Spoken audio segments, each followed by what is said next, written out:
Terima kasih. Baik, perkenalkan nama saya Excel Rafael Freli Masengi dari kelas 5TI3 dengan NIM 2302083 dari kelas 5TI3. Di sini saya akan menjelaskan mengenai materi yang ke-8 yaitu weighted product. Kita langsung lanjut pada pembahasannya. Nah, di sini pengertian weighted product. Weighted product atau WP adalah salah satu analisis keputusan multi kriteria atau MCDA yang sangat terkenal atau metode pengambilan keputusan multi kriteria dalam kurung MCDM. Nah, metode ini merupakan metode pengambilan keputusan yang menggunakan cara untuk menghubungkan rating atribut, di mana rating setiap atribut harus dipangkatkan terlebih dahulu dengan bobot atribut yang bersangkutan. Lanjut. Nah, di sini rumus dasar WP menentukan nilai vektor SI. Setiap alternatif dalam kurung I akan memiliki nilai vektor SI. Rumusnya adalah SI sama dengan PNG sama dengan XIJ pangkat WJ.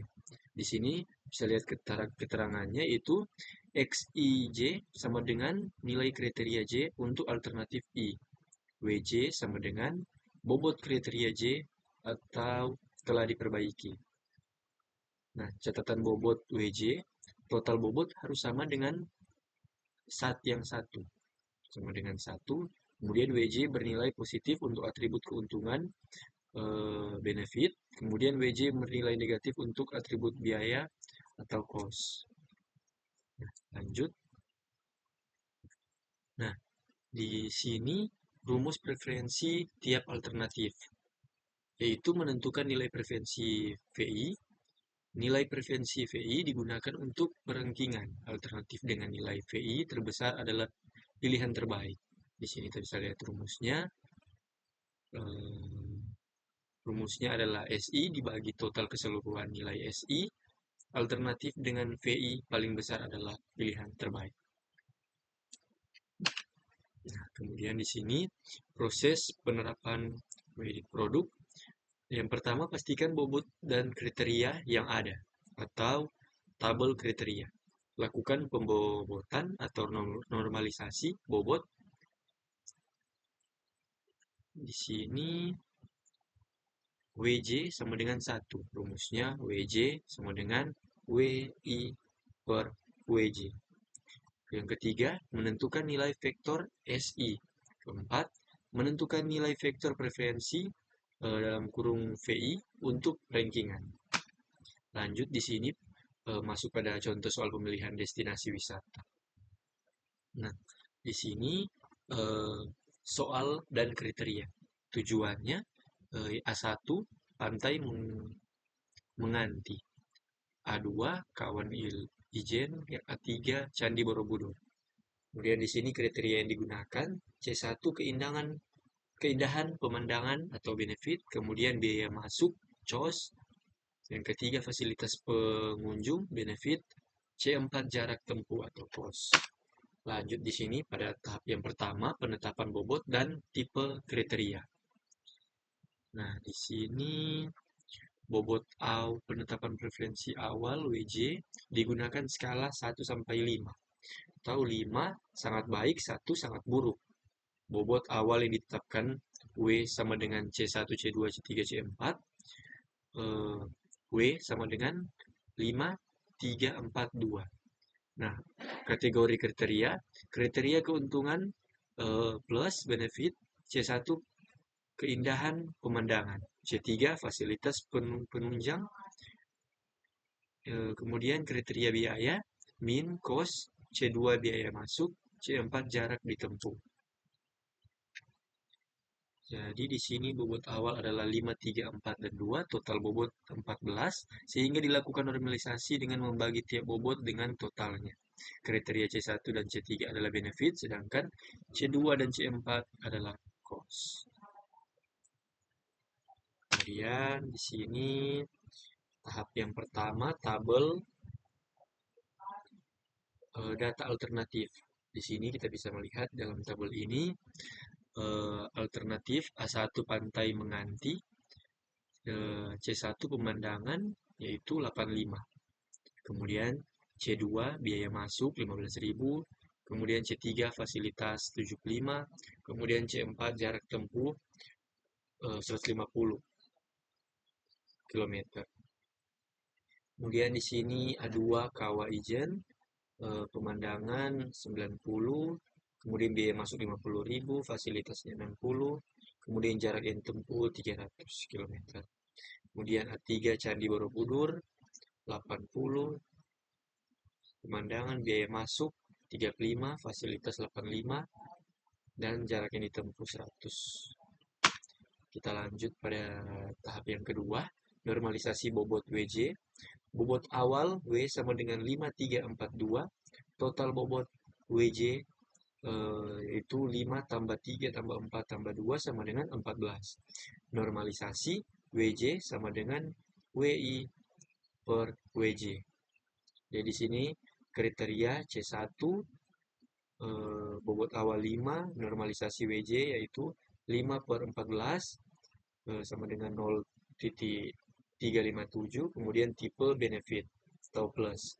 Kemudian yang kriteria yang kedua C2 bobot awal 3, normalisasi WJ 3 per 14 sama dengan 0,214, tipenya cost atau min.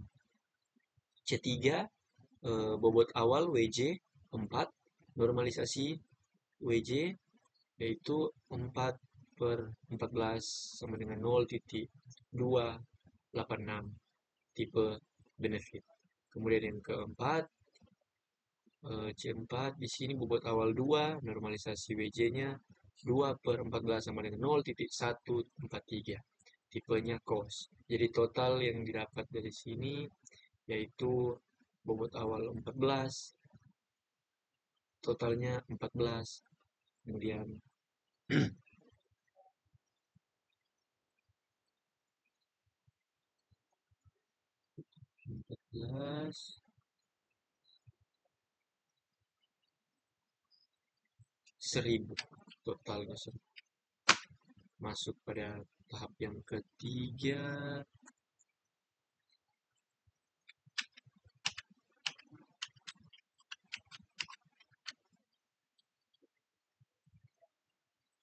nah, di sini tahap yang ketiga yaitu menghitung nilai vektor SI. Jadi di sini menggunakan rumus WP. Setiap kali kriteria dipangkatkan dengan bobotnya, kriteria cost diberi pangkat negatif. Jadi di sini ingat tipe kriteria C1 plus C2 min, C3 plus C4 min. Bobot cost harus bernilai negatif saat dipangkatkan. Rumusnya SI sama dengan PNG sama dengan 1, X pangkat WJ, IJ. Jadi perhitungannya S1 pantai menganti yaitu 3.7828.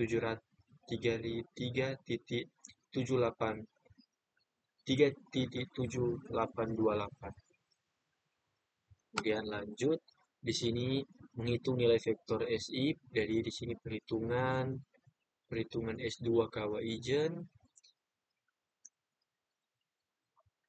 Jadi di sini perhitungannya nilai vektor keseluruhan yang bisa didapat yaitu 2,4795. Kemudian perhitungan Candi Borobudur, di sini yang didapat yaitu 3,8647. Kita lanjut. Di sini tahap yang terakhir, tahap yang keempat, menghitung nilai preferensi VI dan perankingan. Jadi di sini nilai vektor yang didapat dari S1, S2, S3 yang sudah saya bilang tadi yaitu S1 3.7828, kemudian S2-nya 2.4795, kemudian S3-nya 3.8647. Jadi total SI 3.7828 tambah 2.4795 tambah 3.8647 sama dengan 10.12. Jadi rumus preferensi VI sama dengan SI per S. I. Jadi di sini A3 memiliki nilai VI terbesar peringkat 1, kemudian A1 berada di peringkat 2, kemudian A2 berada di peringkat 3, sehingga Candi Borobudur menjadi alternatif terbaik berdasarkan metode weighted product. Jadi, sekian video dari saya tentang materi weighted product. Terima kasih.